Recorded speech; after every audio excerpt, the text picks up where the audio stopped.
The wind howled through the barren trees as the Sullivan farmhouse stood in the middle of the desolate field, its weather-beaten boards groaning against the autumn chill. Inside, the air smelled faintly of dust and candle wax, warmed by the crackling fire in the hearth. Emma Sullivan stood at the window, her breath fogging the glass as she pressed her face close, peering into the night. The hour was late, but she loved this time of year, the excitement of Halloween, the eerie thrill of the unknown just outside their door. "Ready, Mama?" her son Jimmy called from across the room, holding a tall, pale candle in his hands. He had always taken to the family tradition with glee, though he didn't fully understand its meaning. To him, lighting the candle in the window was just a fun ritual, a harmless way to ward off mischievous spirits. Emma, on the other hand, had always felt a deeper weight to it, a prickling sense of duty as if something ancient watched her from the shadows. "Go ahead, Jimmy," she said softly, stepping back as her husband Frank entered the room. His face was lined with exhaustion, his eyes heavy from a long day of work on the farm. But even he wouldn't miss this moment. After all, his father had passed the tradition down to him, just as his father's father had done before. Jimmy set the candle on the windowsill, carefully striking a match. The flame flickered to life, casting an orange glow against the old wooden walls, chasing away the thick darkness outside. Emma felt a shiver run down her spine. The wind outside picked up, rattling the shutters, and for a brief moment she could have sworn she saw something move beyond the light's reach. Just a trick of the eyes, she told herself. The night was playing with her imagination again. "Always looks better with that candle burning, don't it?" Frank muttered, rubbing his hands together for warmth. "Keeps the shadows at bay." Emma forced a smile, but a knot had already formed in her stomach. Something about this year felt different. She couldn't quite place it, but there was an unease that gnawed at her. It wasn't just the usual Halloween jitters. It was something colder, darker. The candle's flame suddenly flared, growing unnaturally tall before settling back into a gentle flicker. The three of them exchanged uneasy glances. "Did you see that?" Jimmy whispered, his eyes wide with excitement. "It's just the wind," Frank said, though his tone lacked conviction. Emma's fingers twitched at her side. She wanted to believe her husband, but the coldness in the room had become palpable, as if the warmth from the fire had been sucked away. The shadows seemed to stretch longer now, reaching into the corners of the room where the light couldn't quite reach. A faint whisper echoed through the house, too soft to make out but persistent, like a voice carried on the wind. "I'm going to check the door," Emma said, her voice barely above a murmur. She felt foolish, but something compelled her to move, as if an invisible hand had given her a push. She made her way to the front of the house, the old floorboards creaking beneath her feet. As she neared the door, the whispering grew louder, more distinct. Emma hesitated, her hand hovering over the doorknob. A chill seeped through the cracks in the door, and as she peered through the peephole, she froze. There was something out there, something standing just beyond the light of the candle. It was tall and cloaked in shadow, its form barely visible against the night sky. Emma's heart raced as she strained to see more clearly, but it seemed to dissolve into the darkness the moment she tried to focus on it. Her breath hitched as the whispering ceased, leaving behind a deafening silence. Suddenly, the candle in the window sputtered, the flame shrinking to a trembling ember.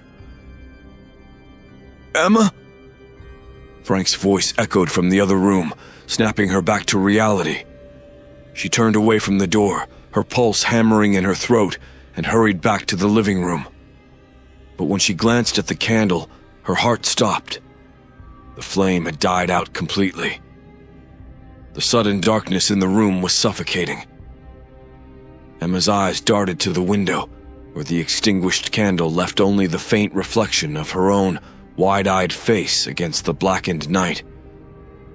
Frank, sitting in his chair by the fire, was already on his feet. "What happened?" he asked, his voice tight. Jimmy, who had been bubbling with excitement only moments before, stood frozen beside the window, his small hand still gripping the windowsill. I don't know," Emma whispered, her voice shaking as much as her hands. "It just went out." Frank approached the candle, inspecting it as if the simple explanation of a draft could settle the growing unease. But the air around them had gone still, heavy, almost pressing. There was no breeze, no wind rattling the panes. Just the eerie, unnatural quiet. "I'll relight it," Frank said, reaching for the matches. But his movements were slow, cautious, as if he too sensed something had changed. As he struck the match and touched it to the wick, the flame sputtered to life, but it was weak, far weaker than it had been before. The light barely reached beyond the window, and the shadows that clung to the walls seemed to loom larger, darker, as though the room itself was shrinking. "Is it supposed to do that?" Jimmy asked, his voice small and uncertain. His usual enthusiasm had dulled, replaced by an unease that even a boy of 8 couldn't shake. Emma swallowed hard, glancing out into the night. "It's probably just the weather," she lied, though the words sounded hollow even to her. The clouds had covered the moon, leaving the landscape outside murky, a black sea of shadows and shifting shapes. Frank stood back, eyeing the candle with a frown. "Well, it's lit again. That's what matters." But Emma wasn't so sure. She felt it in her bones, the cold, the weight in the air, the sense that something was wrong. A low, uneasy tension coiled in her chest. The whispering that had filled the house earlier had stopped, but the silence it left behind was worse, more suffocating. She moved away from the window, her gaze lingering for a moment longer than she'd intended. Just outside the faint glow of the candle, she thought she saw movement again, a figure shifting in the gloom. But when she blinked, it was gone, swallowed by the night. "I think we should get Jimmy to bed," she said, trying to keep her voice steady. "It's late." Frank nodded, but there was something distant in his eyes, as though he were listening for something beyond the crackle of the fire. "Yeah," he murmured, almost to himself. "Long day tomorrow. The boy needs rest." Jimmy hesitated, casting one last glance at the window. "Do you think we'll get any trick-or-treaters out here?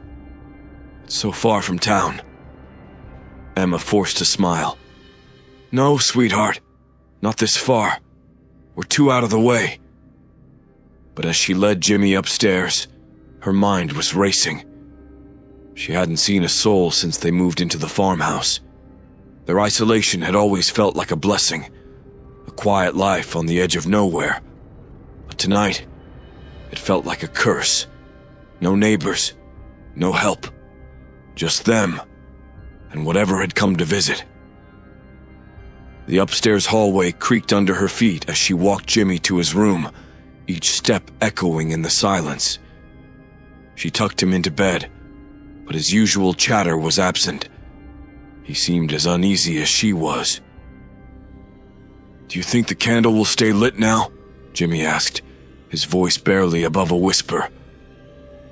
"I'm sure it will," Emma said, stroking his hair. "Go to sleep, Jimmy. We'll all feel better in the morning." But as she left his room, closing the door softly behind her, she couldn't shake the sense of being watched, as though eyes were fixed on her from some unseen corner of the house. The sensation crawled along her skin, making the hairs on the back of her neck stand on end. Back downstairs, she found Frank still staring at the candle, its flame weak but holding. He glanced up as she approached, his brow furrowed. "You feel it too, don't you?" he asked quietly, his voice low, almost a growl. Emma nodded, her throat tight. She didn't need to say it aloud. Something had entered their home, something they couldn't see, but they could feel, and it was waiting. Outside, the wind picked up again, and with it, the whispering returned, this time louder, closer. "Frank," Emma said, her voice trembling. "There's someone outside." Frank moved toward the door, but before he could reach it, the candle's flame flickered wildly, then dimmed, as if something, or someone, was standing just on the other side of the glass. The visitor had arrived. The candlelight flickered weakly, casting jittery shadows across the room as Frank and Emma stood frozen. The whispering continued, swirling around the walls like a rising wind, though the night outside remained still. Frank's hand hovered over the doorknob, but something stopped him. A deep-rooted instinct telling him that whatever was outside wasn't meant to come in. "Frank," Emma whispered, stepping back, her voice barely audible over the ethereal murmurs. "We can't open the door. We can't let it in." He hesitated, his fingers trembling slightly.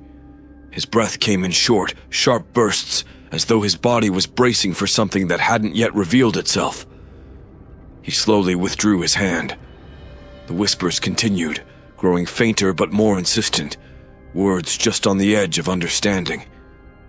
They weren't in any language Emma recognized, but they carried a heavy weight, a centuries-old sadness that seemed to seep into the very bones of the house.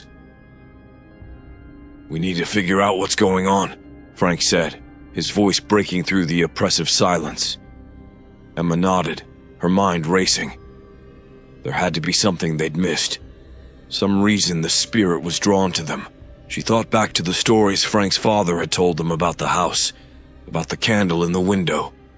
The tradition was old, older than the farmhouse itself, passed down through generations, but no one ever seemed to know why it had started. Frank's father had always laughed it off as an old Irish custom, a way to ward off bad luck on Halloween night. But now that explanation felt woefully incomplete. "There's got to be something in this house," Emma said, her voice shaky. "Something that explains this. We need to understand why it's happening." Frank frowned, his eyes narrowing. "My dad left a lot of old stuff in the attic. Some of it belonged to his father. Maybe..." He trailed off, his gaze shifting upward toward the ceiling. "Maybe there's something up there we haven't seen before." Emma's heart skipped a beat. The attic was one of the few places in the house they rarely ventured. It was full of old boxes, trunks, and furniture covered in dusty sheets, remnants of a past they had never felt the need to disturb. Until now. "Let's go," she said, though the idea of going up into that dark, forgotten space sent a chill through her. Frank grabbed a lantern from the mantel and led the way up the creaking staircase. Each step seemed to echo louder than the last, as if the house itself was listening. Emma followed closely, her pulse racing, her senses heightened to every little sound, the groan of the wood beneath their feet, the wind rattling faintly against the shutters, and always, in the background, the soft, insistent whispers. The attic door loomed at the end of the narrow hallway. Frank paused before it, turning to look at Emma. His eyes were dark, filled with a tension she hadn't seen in him before. "You ready?" he asked. Emma nodded, though her throat felt tight. Frank pushed the door open with a creak, revealing the cold, dusty expanse of the attic. The air was thick with the scent of age, and the darkness seemed impenetrable until Frank lit the lantern. The glow revealed cobwebs draping from the rafters, old trunks lined against the walls, and stacks of yellowed paper spilling out of rotting boxes. "Where do we even start?" Emma asked, her voice barely above a whisper. Frank moved toward one of the trunks, an old, battered thing that had belonged to his grandfather. He lifted the lid, revealing a collection of weathered books and journals. His hands sifted through them until one caught his attention, a small, leather-bound journal with brittle pages. "This belonged to my great-grandfather," he said, his voice heavy with the weight of the discovery. "I didn't even know this was up here." He opened the journal, flipping through the faded handwritten notes. Emma peered over his shoulder, her eyes catching on a passage written in cramped, hurried script. The words were old but clear. "The candle must always be lit. Never let the light fade, lest the shadows come to claim what was lost. The night of Samhain is when they return, when the veil is thin. Our family is bound to this land, to this house, and to the darkness that was buried here." Emma's heart pounded in her chest. "Samhain," she muttered. "Halloween." Frank's eyes scanned the page, and his face grew pale as he read further. "The spirit of the one they buried will seek the light, for it remembers the betrayal. It will come again, as it does every year, and it must be turned away. The candle must stay lit or the door will open." Frank turned to Emma, his face ashen. "This isn't just some tradition, Emma. This house, this spirit, it's tied to our family. It's always been tied to us." Before she could respond, a sudden gust of wind rushed through the attic, blowing out the lantern and plunging them into darkness. And from below, the whispering grew louder. The attic plunged into total darkness, the air thick and stifling. The only sound was the frantic beat of Emma's heart, thundering in her chest as the lantern's extinguished light left her and Frank blind. The whispering below escalated, rising and falling like the tides, no longer a distant murmur but a distinct voice, disjointed and low, as though it was speaking through layers of earth. "Frank!" Emma gasped, her voice barely above a whisper. She fumbled for his arm, her fingers tightening around his sleeve as her eyes adjusted to the faint, ambient glow from the farmhouse windows below. "We need to get out of here." Frank was frozen, his hand still clutching the leather journal. His eyes were wide, unseeing, as though he were in a trance. "It wants something," he murmured almost to himself. "It's been waiting all this time, and now it's come for us." "Frank!" Emma shook him, panic creeping into her voice. "We have to go now." He blinked, snapping out of his stupor. "Yeah," he muttered, his voice barely above a breath. We need to relight the candle." But even as he spoke, they both knew it wasn't that simple anymore. The spirit wasn't just lingering outside the house. It was here, inside, moving with them. The air crackled with its presence, and Emma could feel it, like a heavy, unseen weight pressing down on her. They hurried down the attic stairs, their steps urgent but uneven, the old wood creaking beneath their feet. Each step seemed to carry the sound of the whispers with them, until the voices were no longer confined to the shadows outside, but slithering through the very walls of the house. As they reached the bottom of the stairs, Emma noticed a cold draft creeping from the hallway. The front door was wide open, swinging slowly as though it had been pushed by an invisible hand. Her breath caught in her throat. "Frank," she whispered, her voice shaking. "The door." Frank was already moving toward the living room where the candle sat, its weak flame long extinguished. Emma followed, her pulse racing as her eyes darted to the door and back again, half expecting to see something stepping through it. A figure, a shadow, anything. But there was nothing, only the yawning, dark emptiness beyond. Frank grabbed the matches from the mantel, his hands trembling as he tried to strike one. The first match snapped in his fingers, the wood splintering. The second caught, but the wind seemed to surge through the open door, snuffing it out in an instant. "Come on," he muttered through clenched teeth, striking another. This time the match stayed lit, and he touched it to the candle's wick. The flame sputtered, barely alive, but it caught. For a moment the glow flickered across the room, weak and uncertain. Emma's breath steadied just a little.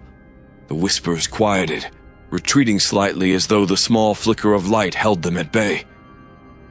But then something shifted. The temperature in the room plummeted. Emma could see her breath hanging in the air, the cold biting through her clothes like ice. She turned, her eyes drawn to the door, and that's when she saw it, standing in the doorway, just beyond the candle's feeble light. It was a figure, tall and draped in ragged shadows, its features indistinct, but its presence undeniable. The air around it seemed to warp, bending the light as though the very space it occupied was wrong. Emma's heart seized in her chest. The whispers surged again, louder this time, filling the room with their disjointed ancient language. Frank turned, his face going pale as he followed her gaze. "No," he whispered, the word barely escaping his lips. "It's inside." The figure stepped forward, its movements slow and deliberate. It didn't walk like a person. It drifted, its form shifting and unraveling as it crossed the threshold. And with it came a wave of cold so intense it felt like death itself had entered the room. Emma backed away, her body rigid with fear. "What does it want?" Frank didn't answer, but the journal's words echoed in her mind. It must be turned away. The door will open. It was too late. The door had opened, and now the spirit was here to claim what had been promised long ago. The figure moved closer, its form solidifying as it neared the candle. Emma could see more now. The hollow sockets where eyes should have been. The torn, blackened cloth clinging to what was once human, but was now something far worse. It reached a hand, skeletal, covered in earth-stained rags, toward the candle, and with a single, agonizing motion, snuffed out the flame. The house plunged into darkness again, but the shadows didn't stay still. They crawled along the walls, spreading like ink.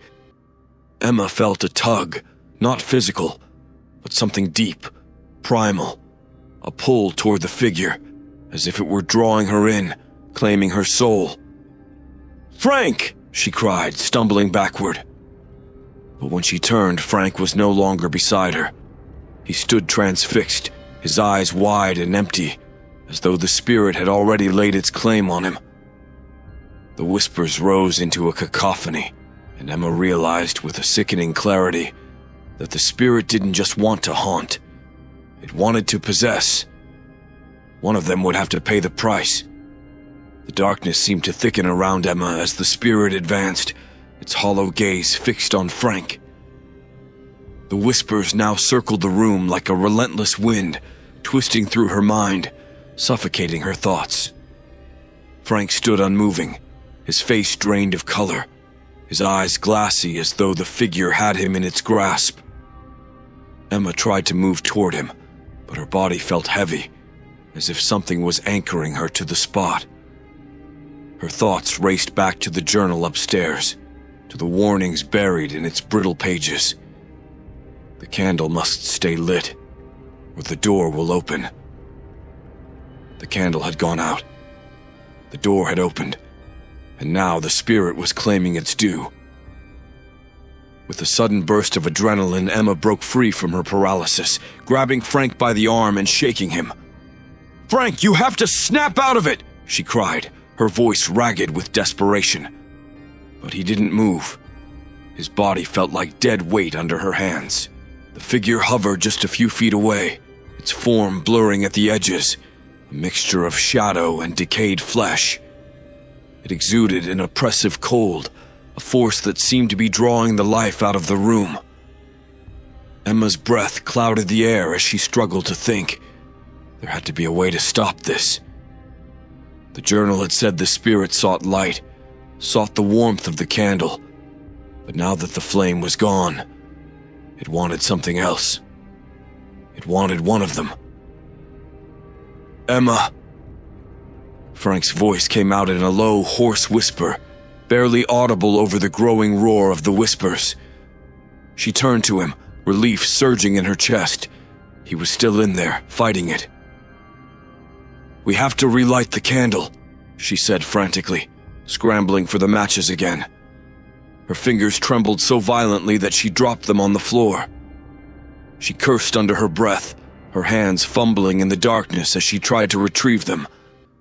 But before she could grasp the matchbox, a gust of freezing wind tore through the room, knocking her backward.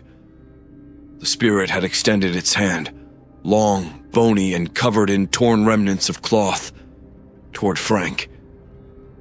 Emma's stomach twisted with dread as she realized what it was doing. It was no longer just toying with them. It was making its claim. "No!" Emma shouted, lunging toward Frank. But the wind surged again, as if the spirit was pushing her away, keeping her from reaching him.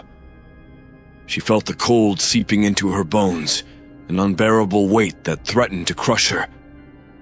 The whispers became deafening, 1,000 voices all speaking at once, none of them making sense, but all of them filled with anger, loss, and hunger. And then, in the midst of the chaos, a sudden horrible thought pierced through her mind. The spirit was tied to the land, tied to them. This wasn't some random haunting. It was a curse. A curse bound to the Sullivan family, passed down through generations. The candle, the ritual, it wasn't just a precaution. It was an obligation, a punishment for something that had happened long ago. The spirit wasn't after just anyone. It was after them, after their bloodline. Emma's mind raced, trying to make sense of it all. Could it have been something her ancestors had done?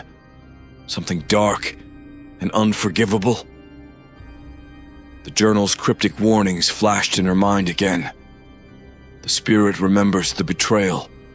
The family is bound to this land, to the darkness buried here. Buried. That was it. There was something buried on this land, something their family had tried to cover up, to forget. And now the spirit had returned for vengeance. As the realization hit her, Frank let out a choked gasp, his body convulsing as the spirit's hand hovered over him. Emma screamed his name, but it was as though the room itself had swallowed her voice. She watched in horror as Frank's face contorted in agony, his eyes rolling back as the spirit began to pull something from him, something invisible but palpable, like the very essence of his soul. Desperation surged through Emma, driving her to her feet. There was no time for matches. The spirit was taking Frank, and she had only moments to act. She grabbed the candle from the windowsill, her hands trembling, and thrust it toward the fireplace, plunging the wick into the dying embers. For a heart-stopping second, nothing happened. The candle lay cold in her hands, the room still thick with darkness. But then, with a faint hiss, the wick caught fire, a tiny flicker of orange springing to life. The whispers halted. The wind stopped. For a moment, the room was completely still, as though the house itself had been holding its breath.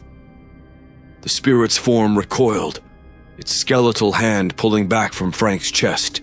The candle's light, though small and fragile, seemed to push the shadows away, banishing them back into the corners of the room.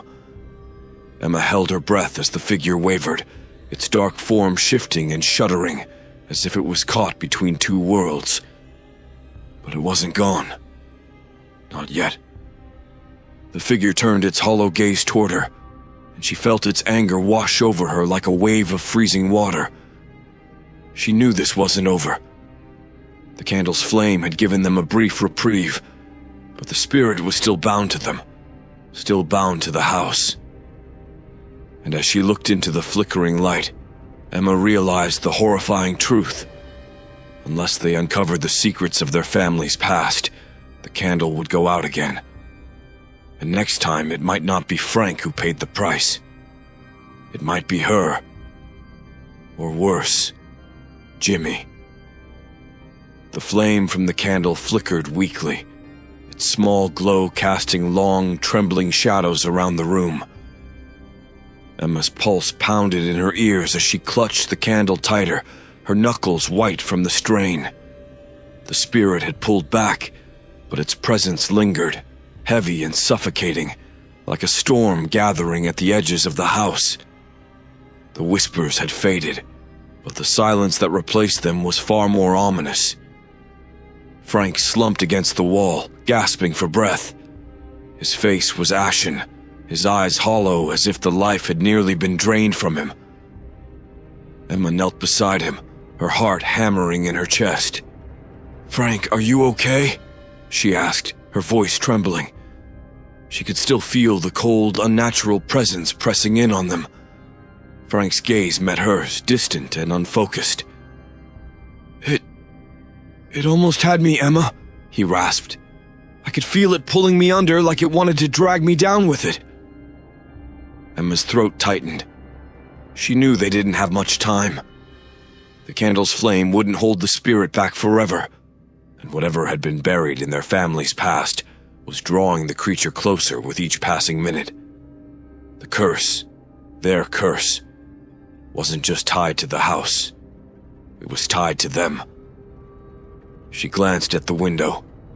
Outside, the sky was still dark, the first hints of dawn hours away. The spirit was bound to this night, to Halloween, and they had to find a way to stop it before the last of the candle's light flickered out. If the spirit wasn't banished by dawn, it would take what it wanted, forever. "We need to end this," Emma said, her voice growing firmer. "It's not going to stop until we do." She stood, the weight of the candle in her hand suddenly feeling like their only lifeline. "But how?" Frank asked, struggling to rise. His hands shook as he tried to push himself off the floor. The journal said the candle wards it off, but it didn't say how to get rid of it for good. Emma's mind raced back to the journal, to the frantic words scrawled across the yellowed pages. The spirit remembers the betrayal.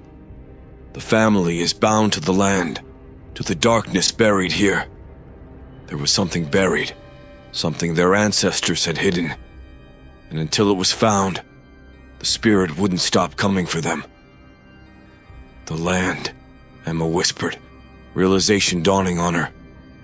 "It's not just the house, it's the land.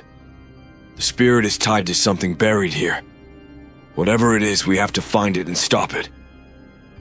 Frank frowned, still struggling to catch his breath. "You think it's buried somewhere on the property?" Emma nodded, urgency building in her chest.